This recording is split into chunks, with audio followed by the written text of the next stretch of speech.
daw leen bu mbir yi demee ba am fi benn doole bi yaakaar naa ni kenn du ci mucc.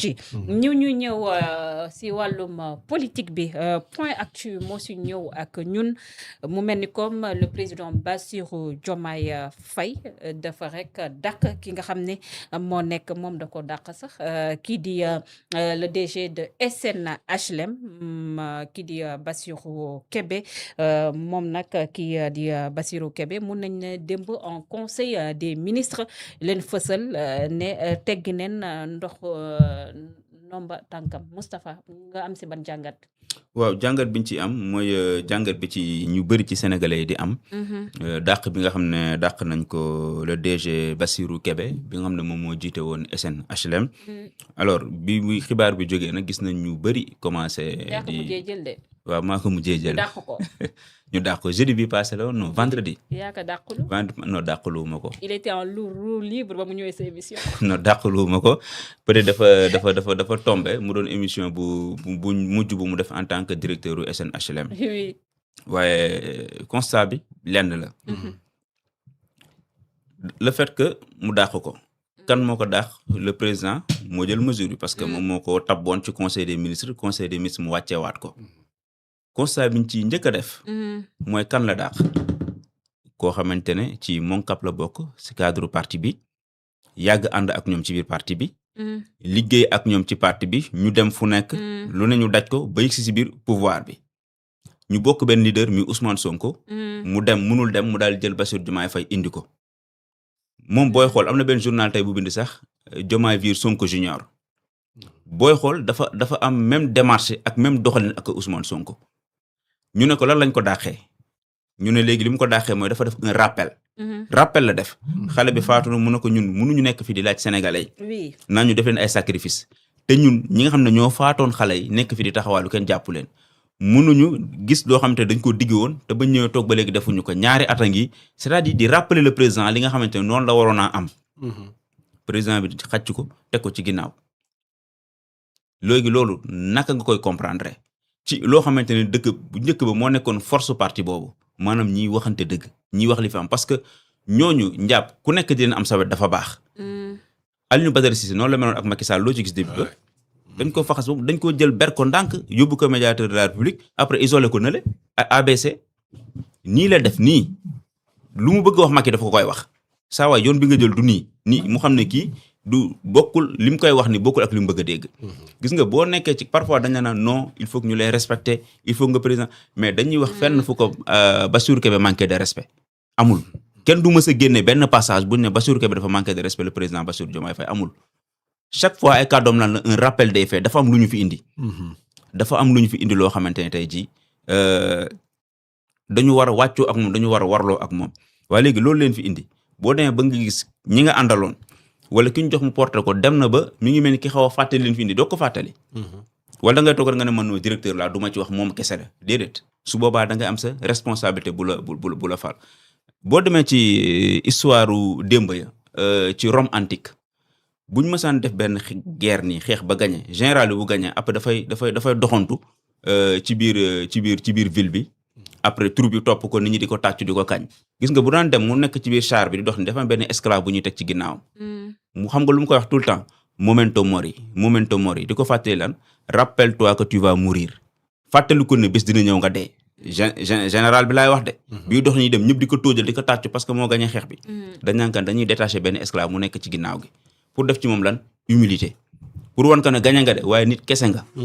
waaye yow bu fekkee ne léegi da ngaa gagné ñi la wër ñëpp amul kenn ko la si rappelé yow nit kese nga wala li ngay def nii loolu lañ lay wax kii def Abdou Khadre daf laa yëpp war naa wax ak yow nii kii dafa yabaate soit day nopp mbaa mu dem nii wala nañ def muut maa mott loolu dimbaliwul président bi te ku koy jox conseil yooyu dimbaliwoo ko mu am nag leen loo xam dama jàpp nañ ko umpale Pastef ni mu juddoo ak ni muy fonctionner parti la boo xamante ne ku jàpp ne tey jii mën ngaa kase nit démb xoolal li mu defar Bassirou Kébé demal ci page am nga xool publication ñaata la toll man xam naa ne musu koo am page am demal nga xool publication bi nañ ko partagé ñaata ñoo ko like ak ñaata ñoo réagir ñëpp ñaata nga dem ci Facebook nga xoolaat ñaata ñoo seen profil soppi ko ci profilu Bassirou Kébé ñi ko xamuloo ñëpp xam nañ ko démb mu yóbbu ko ci benn dimension boo xam dafa mel ni jàngul ci Ousmane Sonko fi mu jaar ci politique Macky Sall ba mu ko dàqee xool li mu defal Ousmane Sonko ñaata ñoo dugg ci politique parce que dañoo dàq Ousmane Sonko moo tax ñu dugg ci politique bi tey ji mi ngi wutal yoon kii di Bassirou Kébé te su moytuwul dina doon koo xamante ne tey ji ëllëg dina am jafe-jafe ak moom ci wàllum politique parce que boo ko dàqee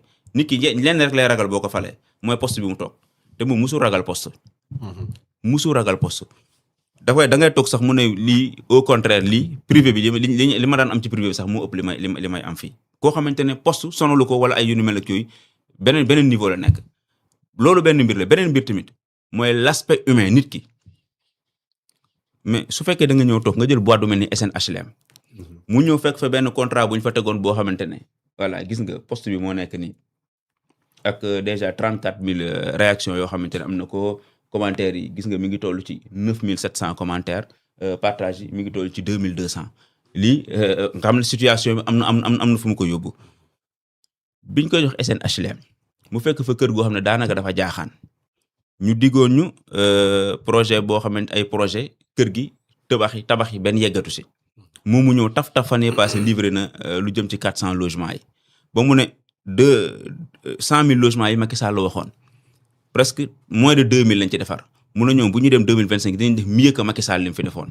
teg ay projet décentralisé inauguré yenn ñu war koo joxe nga jékki-jékki wàccee ko pour des raisons politiques ci koo xamante ne bu mu ñëwee fekkoon na fa yoo xam ne dañ ko signé woon te bu ko dëggaloon boîte bi nërmelu na mu am ay tentative de corruption yu am mu dund ko yoo xamante ne bu ko neexoon mu encaissé millions yi wala encaissé xaalis bi defal leen ñoom loolu bëgg mu bañ mii liggéey mu metti lool di subir ay blocage léegi loolu lépp nit ki di ko def nga ne loo ko daaxee nga ne parce que dafa am lu muy wax wala dafa mel ne yooyu noonu. moom Bassirou Diomaye da ne loolu moo tax mu daax. non waxul loolu moo tax mu daax. on fait le rapprochement quoi. da ngeen di analyser quoi mais damay laaj rek continuer damay laaj rek. mais loolu xam nga loolu rek la ñu mën a gis. man bu dee wàllum résultat loolu lu ne fàng kenn du ko jeex. SNHLM demal nga xool na meloon nga dellu ak jamonoy Macky Sall nga xool. bu dee wàllum résultat amul luñ fiy laam-laamee.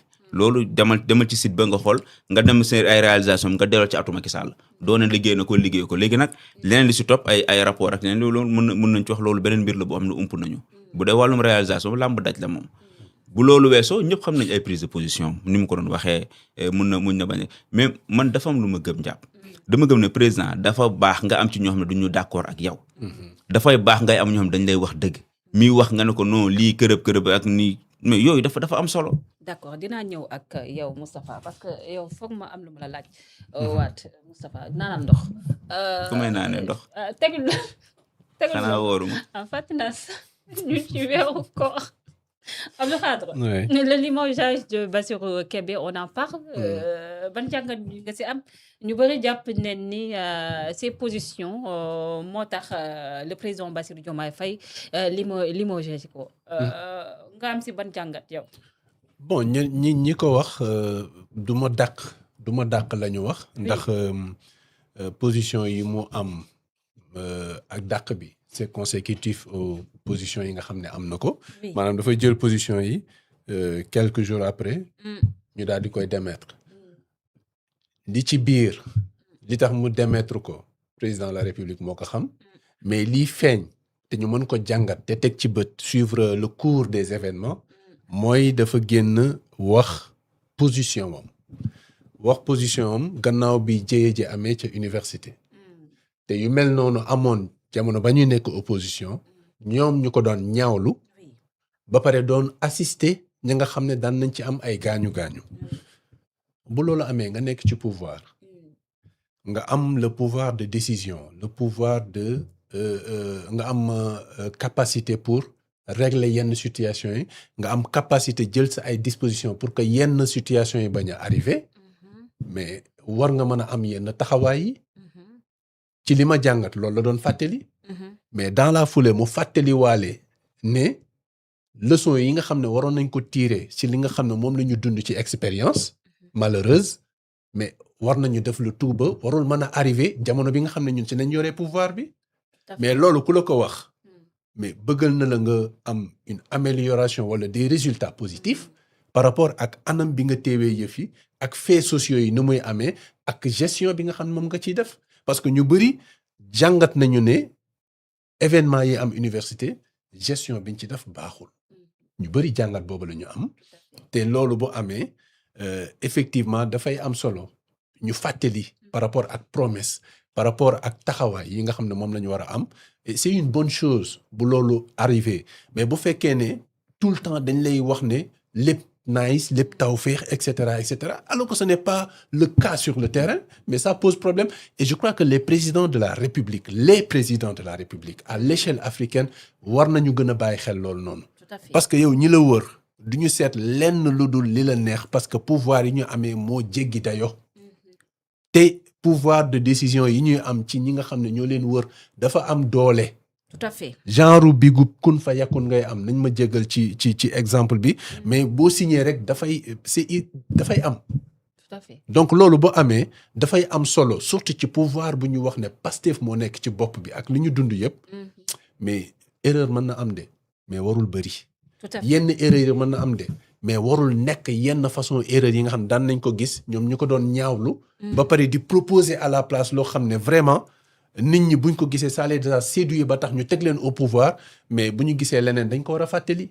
loolu am te na solo bu ñu gisee ku ko fàttali aussi ça devrait produire en fait des résultats yoo xam ne yu positif des actes yoo xam ne yu positif la que muy am des limogeages yoo xam ne bon lecture yi mën na bañ a nekk lu positif lu leer pour nguur gi xam moo fi nekk. tout à fait dinaa ça milite pas en leur faveur.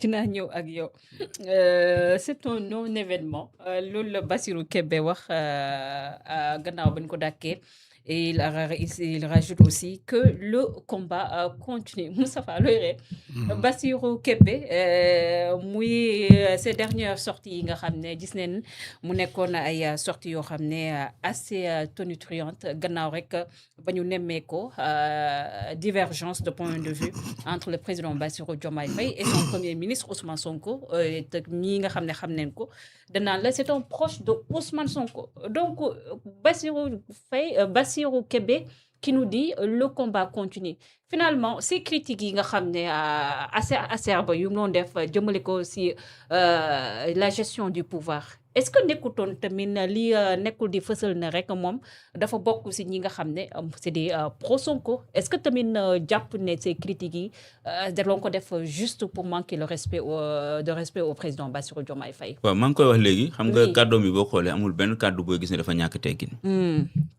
au contraire sax daf leen doon dimbali. mais boo ko dégloo mi wax da nga xam ne kii daf leen dimbali. mais timing dafa am solo aussi Moustapha. non si analyse. kañ la Bassirou Kébé commencé di génn ba friction amee entre Bassirou Diomaye Faye et le premier ministre Ousmane Sonko.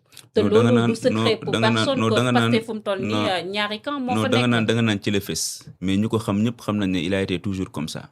ñu ko xam ñëpp xam nañ ne daan na dafay émission di leen rappeler seen ay promesses de campagne ak li nga xam te moom lañu jàgg a digle non waaw mais même bi non da nga naan fesul woon même bi ñu nekkee ci opposition daan nañ ko jël émission mais fesul woon waaw loolu ñëpp reconnaître nañ ko mais tey jii nga yegg si au pouvoir bu la kenn dul fàttali foo jëm mais pouvoir dafa yaatu de le président Bassirou Diomaye Faye tey jii buñ daggee benn vidéo Bassirou Kébé yónnee ko mais rappel la buñ la ne kii nee na lu tax defoon def da nga naan ndax li mu wax dëgg la wala dëgg loolu mooy wax ji mais ñoom ñoo ko diggee woon ndax li mu wax dëgg la wala dëgg bu dee dëgg la nga ne wax dëgg yàlla kat kon war nañ góorgóorlu jëm foofu mais nekk ci parti nga dégg ñenn ñi mut waa mott mais su ñëpp ne mut maamu finalement kenn dootul waxati te colère ba su boobaa day màgg ci suuf moo tax nga am ay ñoon ñu nekk sa biir tey jii ngeen toog seen biir ngeen waxtaan kii ne lii ak lii Moustapha waroo ko def lii ak nii warul demee nii. mais qu'est-ce qui s'est passé entre-temps parce que la dame ba nekkoon présidence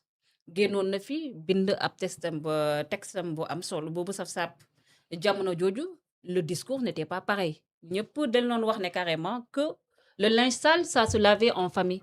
Pourquoi la dame ñu bañaloon ko loolu si jamono jooju léegi nga xam ne problème am na diggante Bassirou Diomaye Faye et le président Sonko et le premier ministre Ousmane Sonko ñu bëgg a nangul aussi nit ñi di wesaare ay kàddu yoo xam ne peut-être aussi sax même bu ñu saagawul day nekk loo xam ne aussi dafay ñàkk a ormal la gestion du président Bassirou Diomaye Faye. texte du benn. communiqué du kii dafa ñëw ne des chargés de mission yu amul mission. di contester loo xam dañ la kaa fal ak yu ni mel ak yooyu donte sax am na ñu ànd ak moom man damay garder sama position ma amoon ba tey. mais kii bokkul kii contesté wul dafa ñëw di leen rappeler li amoon kii dee na warul dee parce que ñun ba ñëwee lii la ñu falee nañu fàttaliku ne askan wi ñoo ñu fi teg mais rappel yooyu tey jii léegi su fekkee ne ñoom dañoo bañ ku leen rappeler li ñu waxoon ñoom fu ñu jëm mais rappel yooyu mu def c'est valable pour Diomaye c'est valable pour Sonko parce que ñu naan ñoo nekk ci kaw mais si Diomaye la gën a dal mais dafa am lu am su fekkente ne moom léegi wax na lii ñu ne ko tëpp mu daanu léegi ñeneen ñëpp dañ naa ne léegi bu kan waxati léegi na ñëpp noppi léegi askanu jàpp seen mer toog c'est-à-dire yow boo àndee ak nit te dootuñu la waxati dëgg wala ñemeetuñu laa wax dëgg askanu ñoom ñu ngi téye ñu ngi def seen retien toog di la seetaan or ñooñu nga àndal ñoo la war a dimbali pour wane ne askan wi bégguñu askan wi mer nañu askan wi nangam ak nangam ak nangam mais su fekkente ne loolu dañ ko dindi ci parti boo xam ne liberté am lañ ko doon kañee ak yu ni mel mais loolu pour man dafa mel ni dafa yërul sax histoire parti bi bu yëroon histoire parti bi li mu dund nii yëpp injustice moo ko te ñoom bi ñu leen fale résultat lañ leen laaj man je suis pour nga dàq nit parce que nga ne ko dafoo résultat parce que da ngaa incompétent parce que nangam ak nangam wala ñëpp ne kii de DG day wër di wax rek liggéeyul dara day wër di wax rek waaye DG boo xamante ne am na résultat nit ñaa ngi koy gis nga gome ko après ñu ne non parce que dafay wax parce que dafay def nii loolu acte politique la te politique bu bëri baaxul.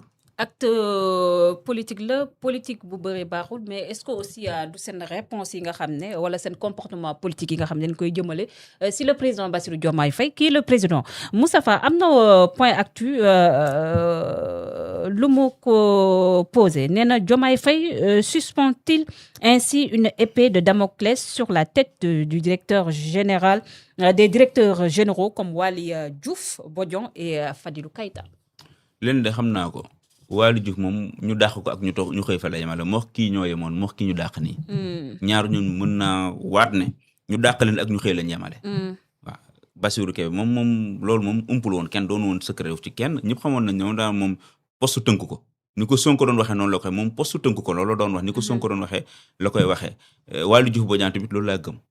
amul ni ki nang ak ku ci war a wax da nga xam nga loolu li muy indi mooy après ay sanctions yoo xamante ne day indi problème ci biir parti bi parce que di nga sanctionné ay nit après nga créé benn bloc boo xamante ne dañuy dem defaru ji ñëw nit ñi gis ne dañoo dund injustice ñu ñëw dal sa kaw après te loolu du woon li nga xamante ne moom lañ ciy xaar bu dee seen parti da ngeen am benn F boo xam ne fraternité lay signifier pour man da ngeen war a gën a xool naka ngeen di def ba développer fraternité boobu. Mais si le président est fragilisé, Moustapha? Non, le président n'est pas fragilisé. Comment? Le président n'est pas fragilisé. Déedéet. lii Pastef ni opposition ñoo ko waroon a def xamoo loolu. kenn fragilisé wu ko lii opposition moo ko waroon di wax. li Bassirou Kébé di wax ni opposition moo ko waroon di wax. léegi nga am la chance am ko wax ci biir parti bi koo koy fragilisé wu ñu la. bu doon dafa taxaw naan kan yow président yow nii yow président amoon nii yow ñoo ni koy fragiliser mais président dama lay fàttali li ñu tënkoon ba ñu ñëw dama lay fàttali li ñu tënkoon ba ñu ñëw mais léegi loolu tey jii ku toll foofu mais yaa ngi dimbali président bi nag waaye fragiliser woo ko. Abdou Khadre.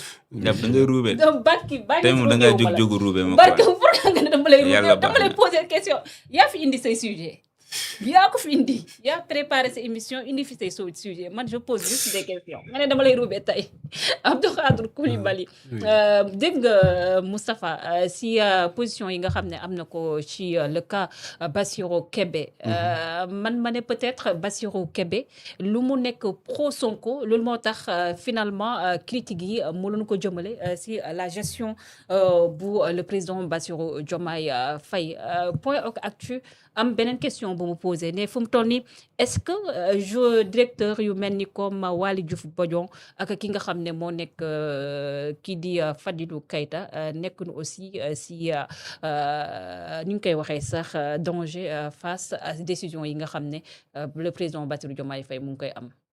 mën nañ jël décision bi la décision de relever ko si fonction comme un rappel à l'ordre.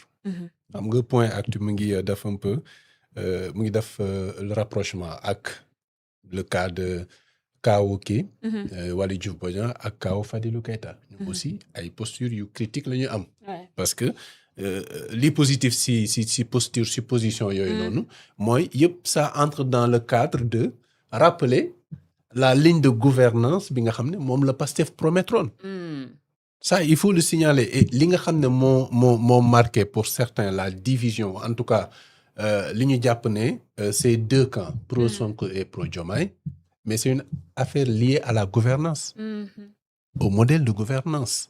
Parce que ñële dañu ñëwoon pour une rupture radicale ok avec un nouveau système de gouvernance. oui Mais fii ñu gis un modèle boo xam ne dafa xaw a méngoog modèle continuité.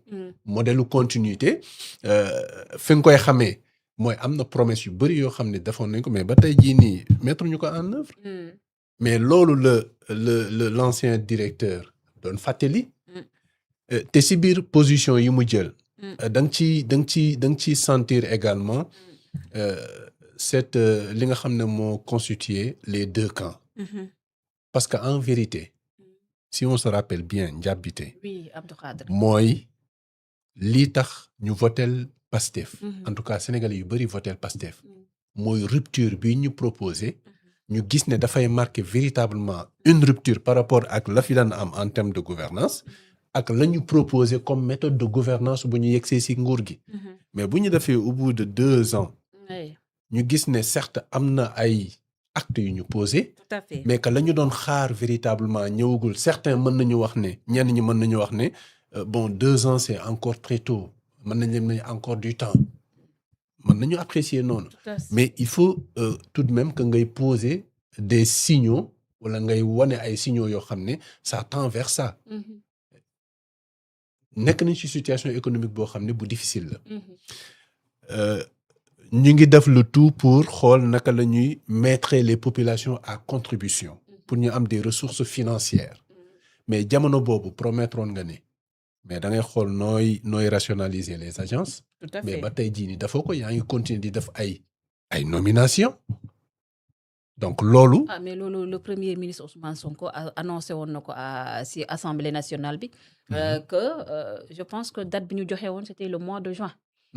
bi ñu weesu.